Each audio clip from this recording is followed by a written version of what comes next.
I love you. I forgive you. Sabay-sabay na lang tayo. Let's work together. Let's work for the people of Manila. Let's work for the future of our children. And let's pray and work for a healthy Manileños in the city of Manila.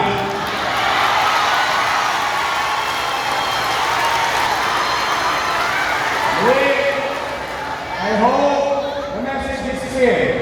You are very important in this task. Excel from it. Do your best.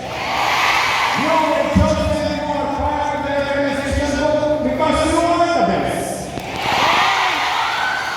Tama. Are you the best? Yes.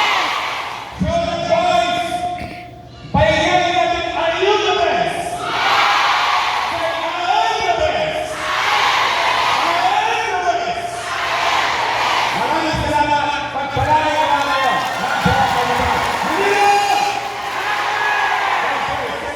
Grabing message ni Boss Bay, mga kababayan ah.